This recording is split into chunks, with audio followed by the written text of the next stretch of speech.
I was not a great student by the time I was in high school. I was just kind of a miserable wretch who wandered the halls like a ghost. Um, uh, and now I try to like read the stuff that I was supposed to have read. Um, I mean, I think I've done most of it by now. Come to think of it, because many years have gone by. But I did, like, right after high school, go through this phase where I tried to read all the stuff I was supposed to have read in high school, tried to make up for the miserable waste of an education that I was. I did the same thing with Shakespeare, and I trudged through it. I still can't read Shakespeare. I swear to you. We used to have these textbooks, or books with the Shakespeare plays in them in high school that would have. I think they were published by Signet. I think, I can't swear to it, but it would have the text of the play on one page, and on the opposite page, it would be like an explanation of what was said on that page. I couldn't understand either page. I just feel Shakespeare is not talking to me. It's like when parents spell in front of their children because they don't know they don't want them to. That's what Shakespeare's doing. Like, he's like sort of whispering behind my back. Whereas Charles Dickens practically writes "Dear Paula" at the top of the page. So I don't want to go where I'm not wanted. So Shakespeare, you just hold on to that, prithee and thou. Are you are you still a fan of Charles Dickens? Oh yeah, still my favorite Yeah, author. out in Port Jeff. I don't know if you're ever on Long Island, or when you come here on Long Island, they have a Dickens Fest every winter here Oh wow. in Port Jeff, and all of the townspeople dress up as like characters from like A Tale of Two Cities and like all of his work.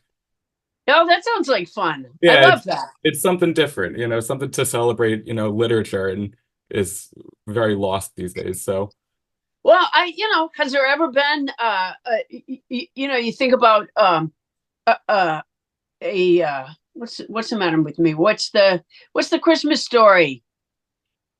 A Christmas Carol. You Christmas think about Carol. a Christmas Carol, and it's been told so many times in so many ways. It's referenced everywhere. I mean, rarely has a piece of literature influenced culture to the degree that Charles Dickens novel did. He wasn't a great writer of women characters, unfortunately, but maybe that was reflective of the time. I don't know.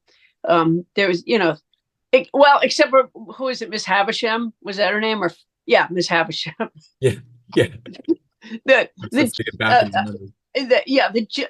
the rich jilted heiress, I think it was, who sat in a wheelchair all day in front of her wedding cake. That was pretty brilliant. You had this is kind of jumping ahead a bit, but you had a similar comment about women characters when everybody on your podcast read Bram Stoker's Dracula.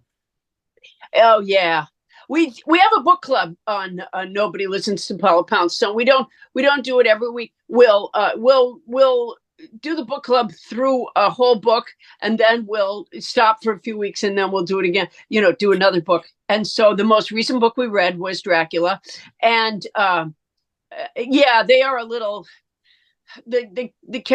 first of all right, a large bat flew towards you. You have holes in your neck. You're tired all the time. Do you think maybe something happened? They weren't women to read the room very well. But and actually, the character in the book, the woman that's celebrated the most, is Miss Mina, and the thing that she does that they're most excited about is type. Yes. She types up all their notes, and they're just blown away by that. So I have a friend who can type 70 words per minute, and I mean, since high school she could do that. And her mother said to her, "Don't ever let anyone know you can do that," because because she would end up being a typist. Yeah. Which was really a great point. So she just So she just uses a chisel, like on the Flintstones, just chisels all the words that she has to write, and no one asks her to do that. That's right. Do it as slow as possible. No one will Yeah. would have taken advantage of you.